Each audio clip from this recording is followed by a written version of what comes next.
You guys had a really good, successful year last year. Define the culture and the direction of the program. Yeah, so coming off, entering obviously my year 3, last season we had a great season, coming off with a lot of records for the program. We've established a great culture with the program now. I think the kids really have bought in, and the team of now establishing hardworking kids. I mean, now they're committed all year round to what we're trying to accomplish. They come into preseason fit so we can get right into our playing style and what we want to accomplish. And I think last year it showed that it paid off, that we went on a 6-game winning streak and really came in that we can compete at this level right now. Well, you're only in your 3rd year of coaching at the Division I level, head coaching. What have you learned from 2016 to where we are going into year 3? A lot. I think even the type of kids of what works more so with our school and with our program. Coming from LaSalle, I think certain things work with those kids, and here we have a whole different kind of mentality. Even the academics are different here too. So I think I've learned to make adjustments more so, you know, based off of what the kids are and what works for us, instead of just getting set of this is how I want to do things. Well, you were a star player at LaSalle. You got a chance to coach there. What are some of the things that maybe stand out from what you learned from the legendary Paul Royal? Yeah, he was a great mentor.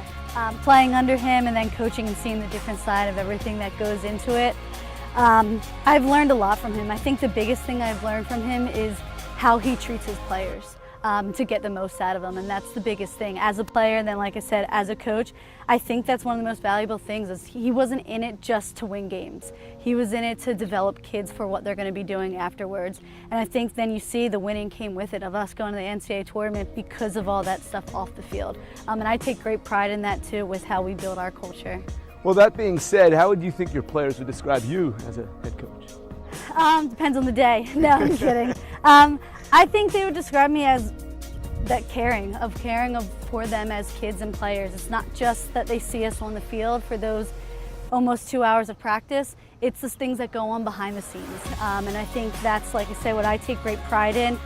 We want to see them doing well. We have meetings with our kids to make sure academically, even just socially, what's going on with them and how they're feeling emotionally.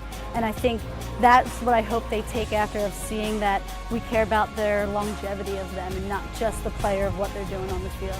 I look at your season last year, I think resilient, you know, the way you started, the way you hung in there. How would you describe in a word or two last year?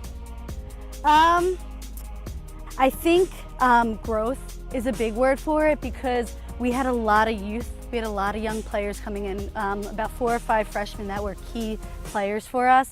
So early on in the season, that's why we kind of were dropping some games close, you know? And it took them some time to figure out how to win games. And that's what you get with a lot of young players, you know? And I think then a lot of our upperclassmen stepped up big time and kind of put them on of how we want to continue to grow and win. So I think growth was a big thing, of seeing where we came in to kind of where we finished the season too, and those young players also. I mean, we have girls that are biomedical engineers, girls that are going pre-med, PT, PA, business. So we have top kids that they're tough majors.